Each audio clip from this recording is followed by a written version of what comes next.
Well, we're going to jump in. Hello, everybody. Thanks for joining this webinar on dominating the divorce market in your community. Glad to have everybody here. Um, I'm Scott Hamilton. I'm going to be leading the webinar today. I also lead the mastermind group in divorce for Pareto Systems, and we'll talk about that as we go on today as well. As we go, if anybody has questions, feel free to jump in or put them in the chat. Um, I love questions. I love interactivity. I love to hear what you're doing, what's working for you, maybe what's not working so good. So if we can make this a little interactive, that would be awesome. We don't have to, but it would be great if we could. Okay. So my background, I've been coaching for Pareto Systems for about 10 years. I've coached all sorts of advisors. Had lots of success with them in terms of growth, had success with people in the divorce world, and really just decided that it was a good idea to bring people together who were advisors trying to become more successful in this area so that we would get essentially not just whatever I could bring to the table, but the wisdom that other advisors have, both positive and maybe not so positive. And the mastermind group I have going now is working out exactly like that. There's a lot of give and take. There's a lot of well, that's a lot of give and take. People coming up with ideas, people come up with problems, other people coming up with solutions or suggestions. And I'm just seeing some fantastic results already, even though we've only been in the group for a couple of months. Um, so in any event, before I was a Pareto coach, I was selling life insurance to rich people. So I was not exactly in your business, but sort of a related business, and did that for many, many years also before becoming a Pareto coach. So my job now allows me to stay in Florida and work 3 days a week, and I love that instead of traveling all over the country. Um, Okay, let's talk about divorce. Some of you probably have this sense if you're on this call, maybe you're in the divorce world already, but it's a big industry. I mean, this isn't just advisor-driven revenue, but attorney revenue. There's therapist revenue. You know, uh, there's alternative dispute people. Private judges, all sorts of people involved in this industry. And it's just huge, absolutely huge. Um, Not a lot of competition. There's not a lot of advisors in the divorce world, like dedicated. I'm sure there are plenty of advisors who take cases involving divorce, or maybe their clients are getting divorced or whatever. But in terms of specialization, in terms of dominating that niche in your market, not that many.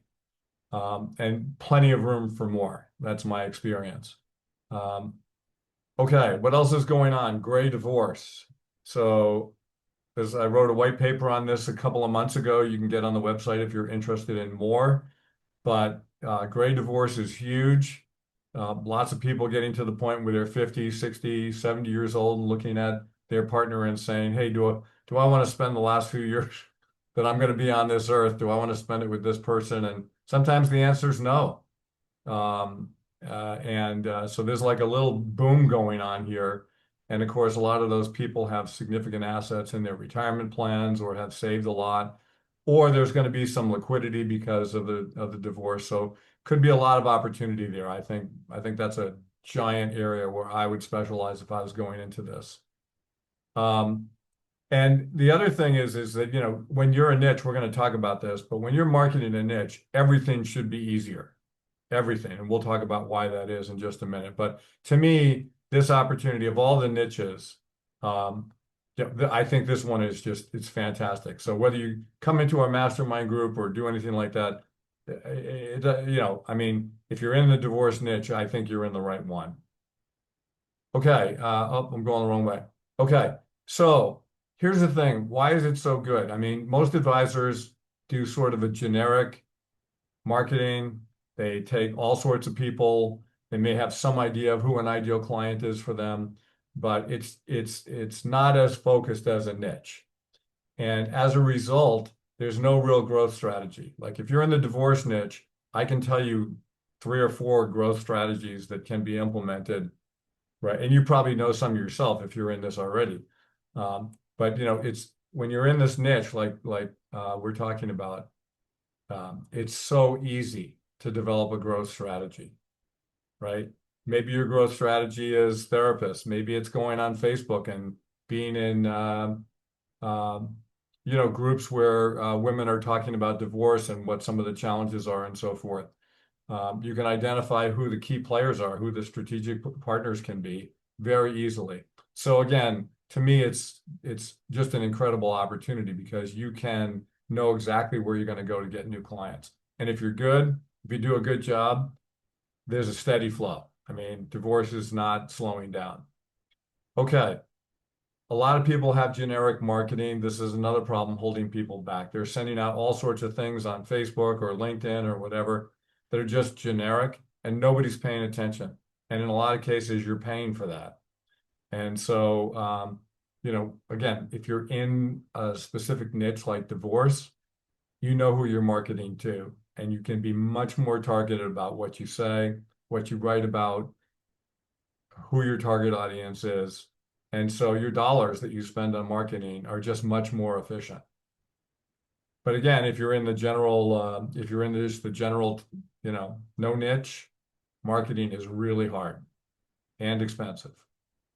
Capacity and systems issues. Okay, a lot of people struggle with this. I do a lot of one-on-one coaching with Pareto, all sorts of different types of teams, different types of clientele and so forth. And, when you're in a niche, you can have a very, very organized system and process. You can have, and we'll talk about this in just a couple of minutes, but when you're, one day handling somebody who's selling a business, the next day somebody who's doing a divorce, next day somebody's getting ready to retire, next day somebody's doing college planning. I mean, I know there are some commonalities here, but there's a lot of tricks in all these different things that I'm talking about, right? And they all require different systems, different knowledge bases. If you're in a niche, and again, some of you probably are, if you're in a niche like divorce, your systems don't change. People come in, they go through your system. It's the same system every single day.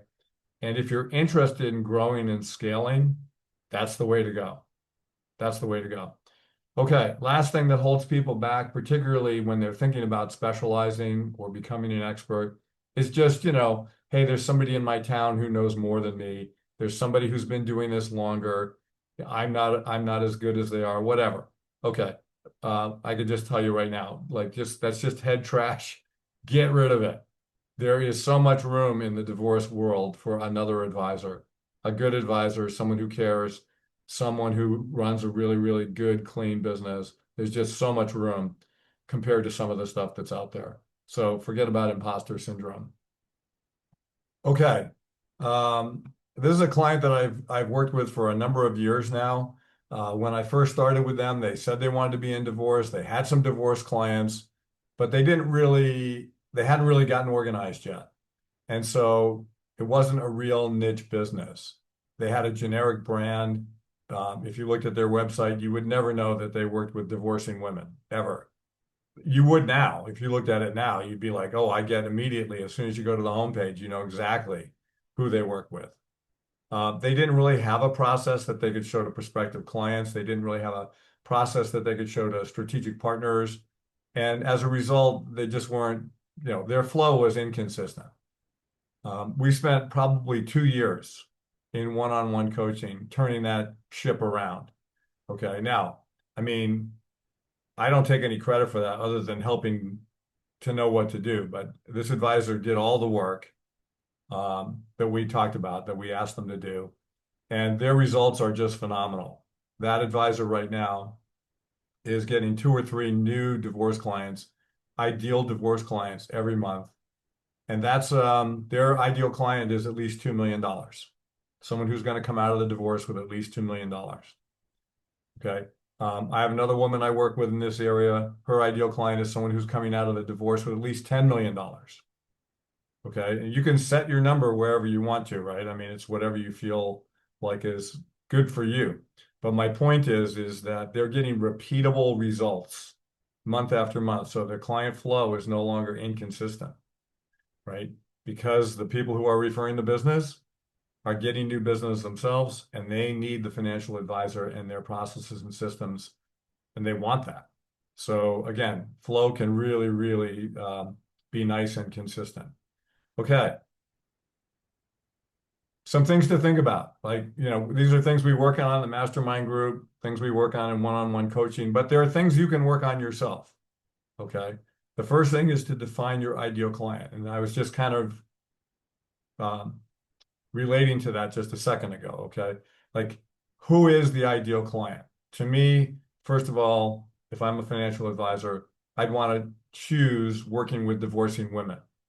You could choose divorcing men, but I think it's a much smaller market. I'm not trying to be like sexist or anything here, but a lot of the men, who drive the family's finances and investments are working with somebody now. Could be a man or a woman, it doesn't matter. They're working with somebody now. It's highly likely that they're going to continue working with them after the divorce. On the other hand, the wife in the divorce situation may not be as connected to the financial advisor and often is not connected at all. And when they get done with the divorce, they don't have anybody. So first of all, defining like, do you work with men? Do you work with women? Do you try and work with both? I think that's a mistake, but some people pull it off. So that's number one. Number two, obviously, people going through a divorce. If you're in the divorce niche, that's the second thing that's really important. The third thing that you really want to focus in on is like, what are some of the other demographics? Okay, I've mentioned somebody who says 2 million is their ideal client, somebody else 10 million and up, ideal client. But I've worked with plenty of advisors where 500,000 or 1 million, whatever. I'll never forget a lesson I learned early on in coaching from a woman that I worked with. She's like, my ideal client's between 250 and 500,000 because those people never bother me and I get to go home and see my grandkids every day. So she knew exactly who her ideal client was. Wasn't some giant complex, client with a lot of assets.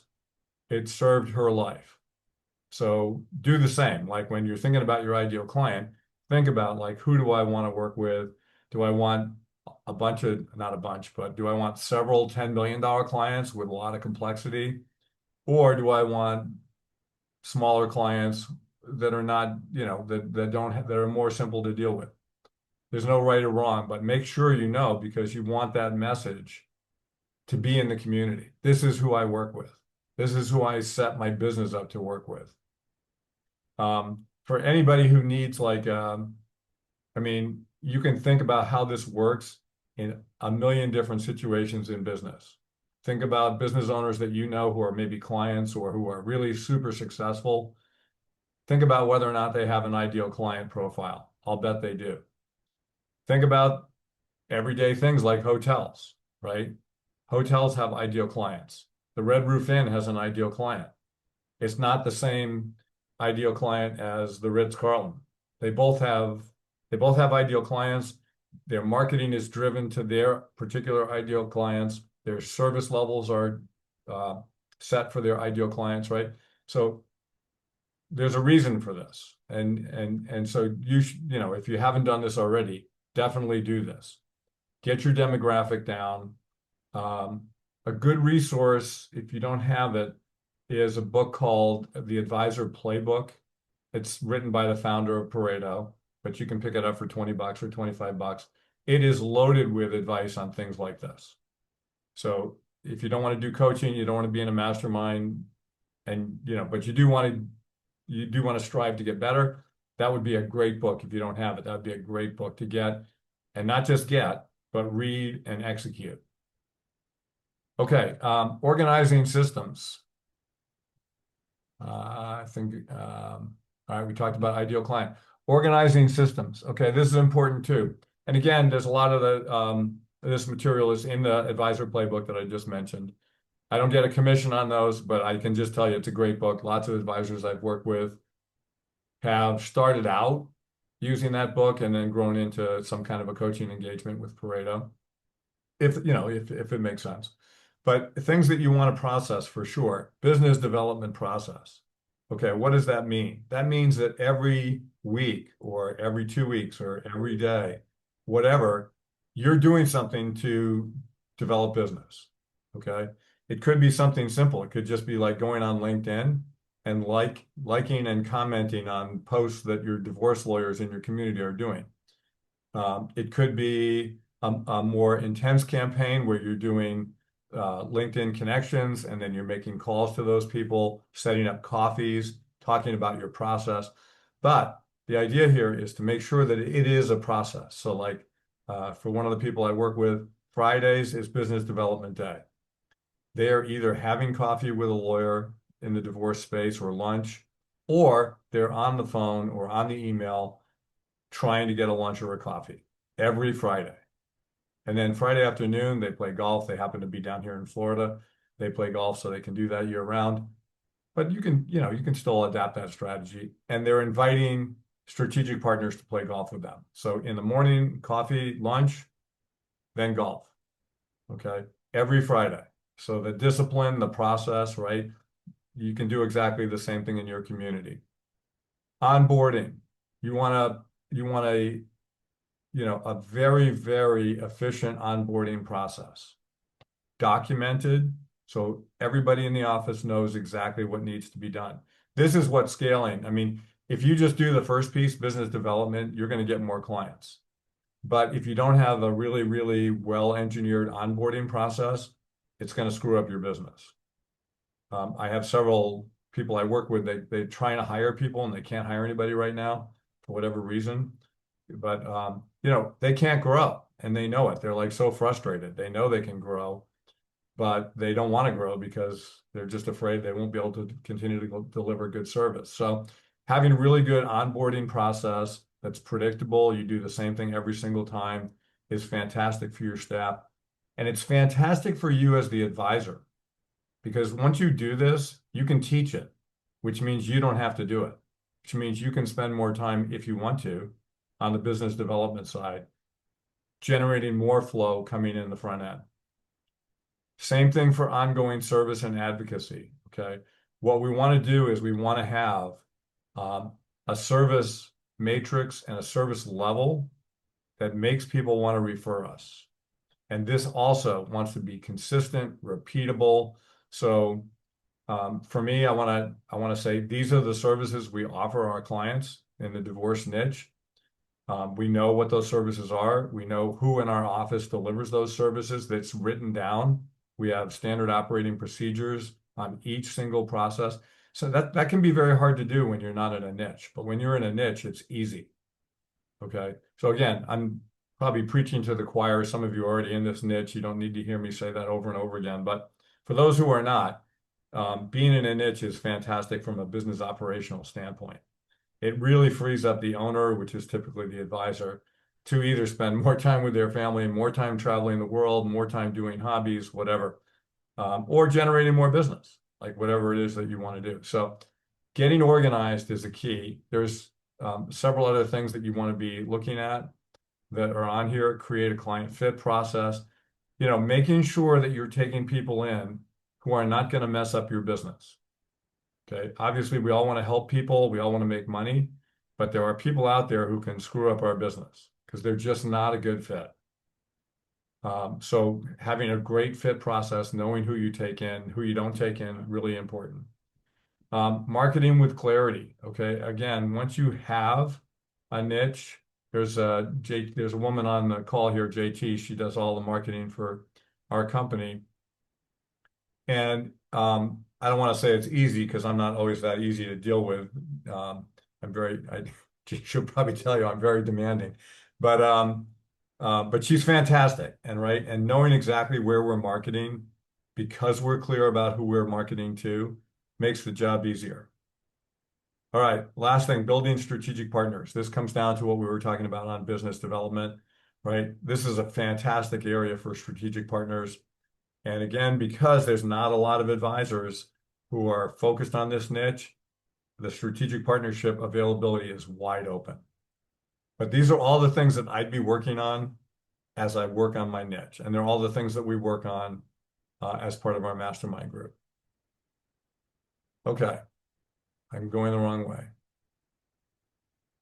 Okay, The other thing that stops people from succeeding in this is not executing.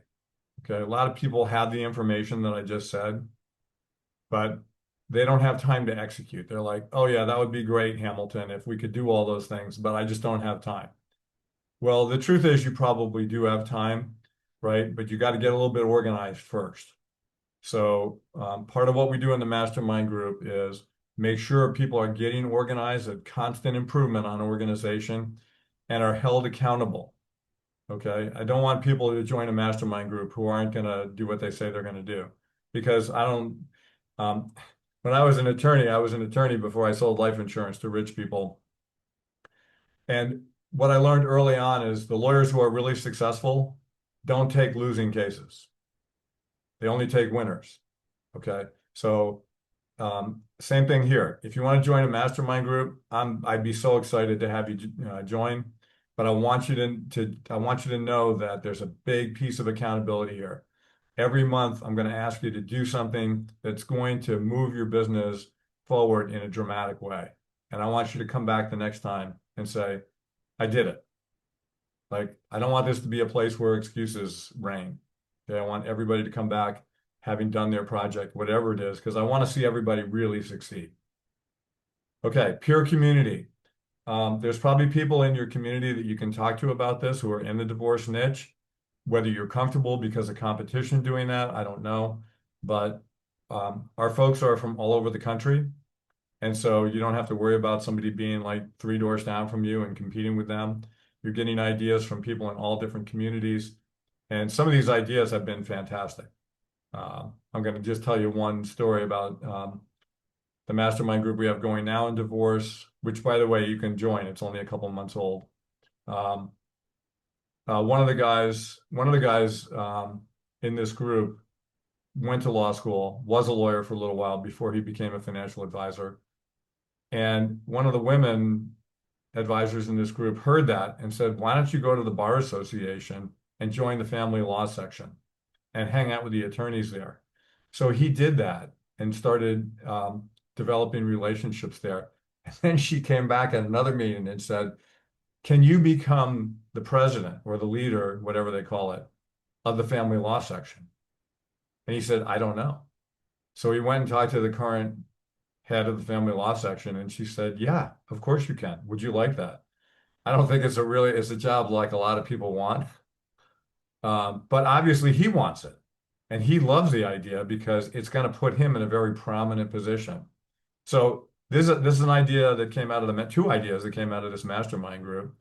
And Bonnie, who's the woman who made these suggestions, brought the idea from her own family law section, where there's a guy at UBS who's the head of the family law section, and she's now in line to do the same thing. So again, we're bringing all these ideas that maybe people wouldn't think about. That's just one example. Okay, and then the last thing that you see in the mastermind group is systems and templates. You get everything that's in the Pareto Academy, which is systems and templates for everything that an advisor needs to operate successfully and efficiently.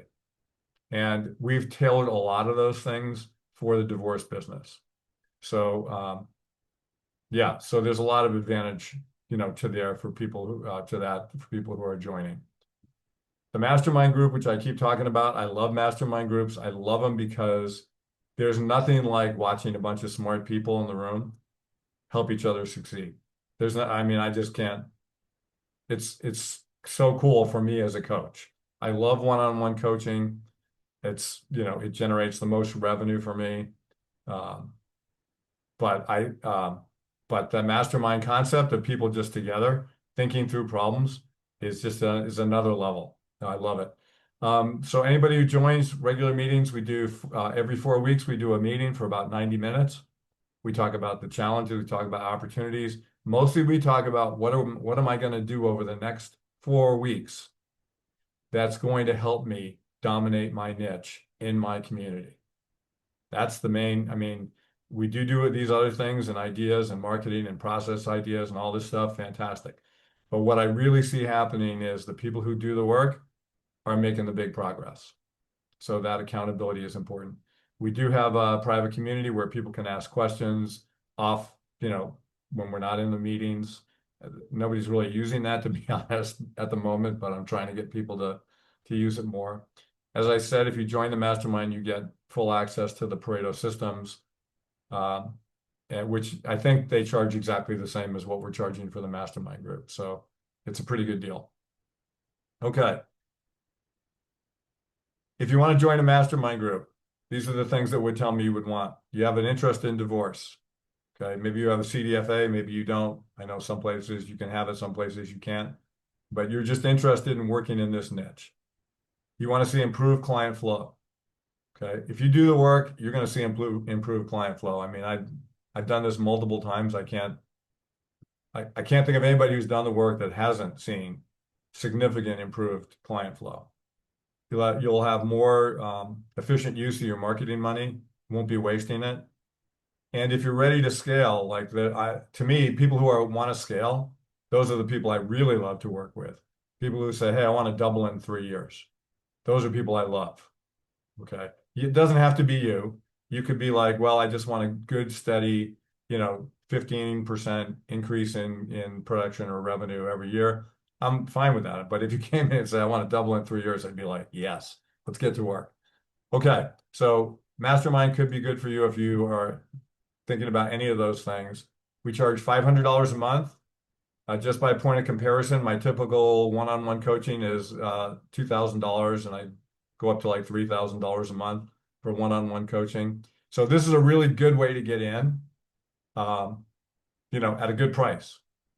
So I'm not saying people can afford it or not afford it, whatever, but I'm just saying relative to one-on-one coaching, um, this is a good price. And like I said, I think the truth is you get so many good ideas.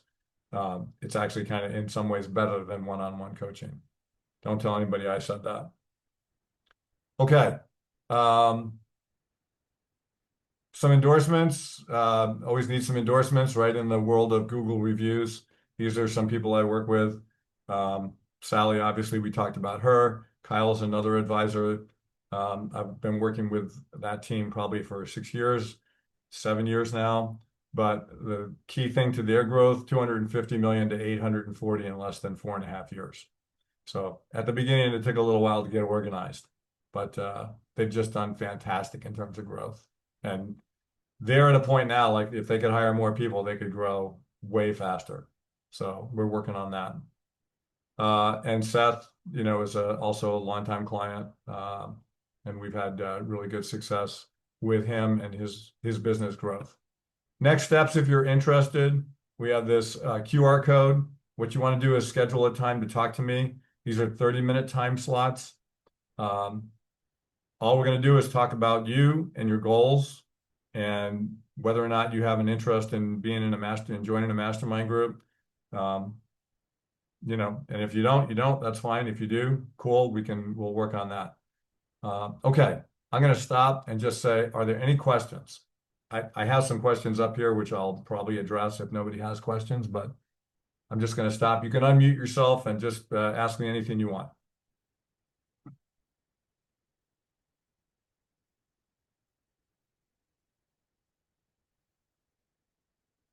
Is there anybody on who's already in the divorce niche?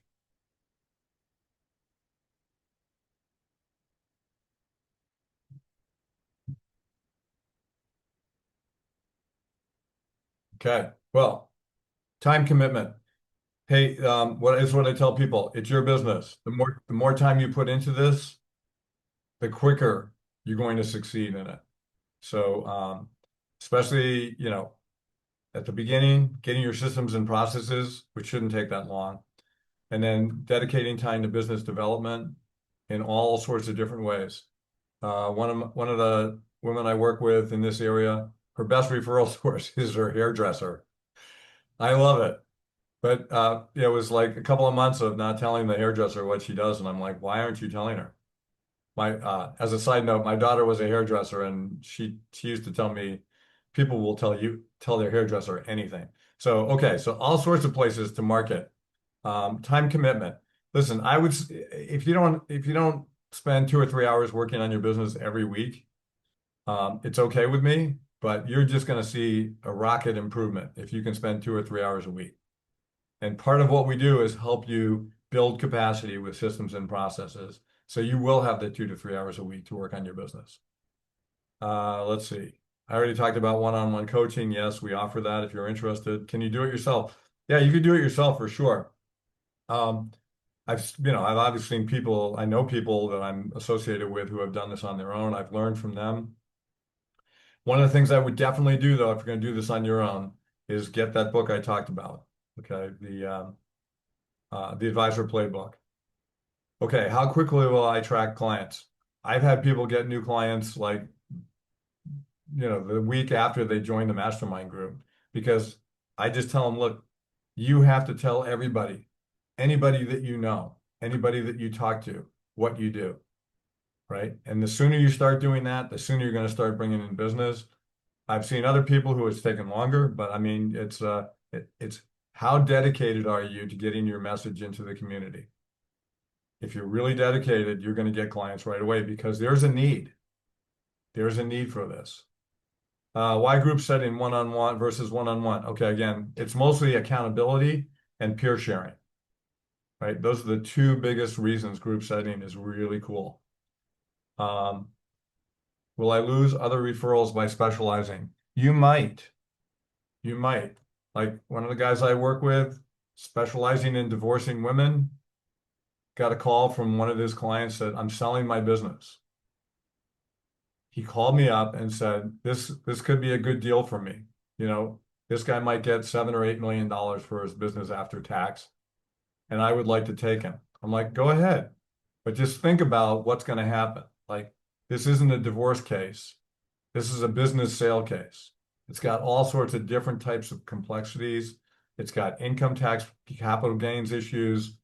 It's got, it's got all the emotional issues that come with selling a business, the coaching of the owner.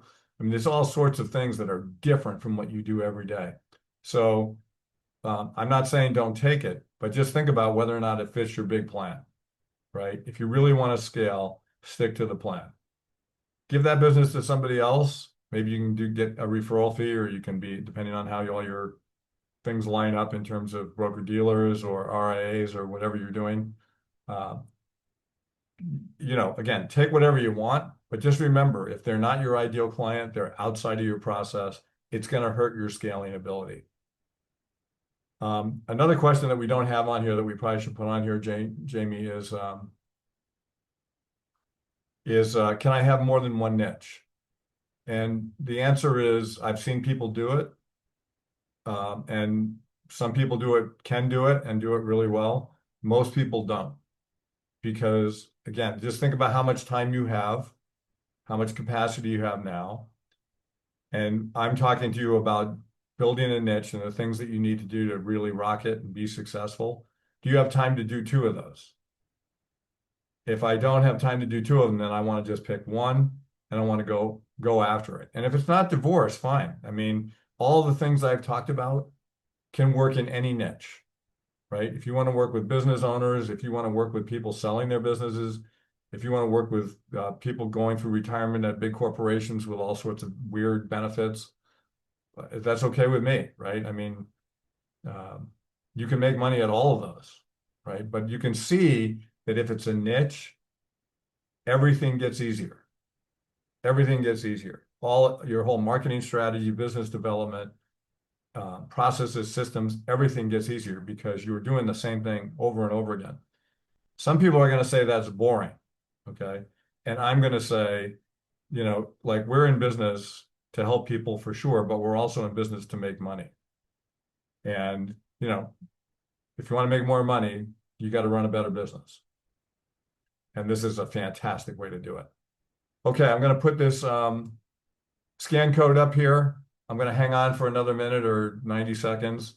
And if anybody has questions, feel free. I mean, my grandfather used to tell me this. I've learned it, probably too late in life. There really is no such thing as a dumb question. All questions are good. So don't hesitate. If there's anything on your mind, jump in. And if you'd like to schedule a call, use the QR code. If you can't use the QR code because it leads to Calendly, and if some of you are in, with broker dealers that limit your access to Calendly. Um, what a lot of advisors do is they just put it on their personal phone and do it that way, or just email me and we'll figure out a date and a time to get together that way.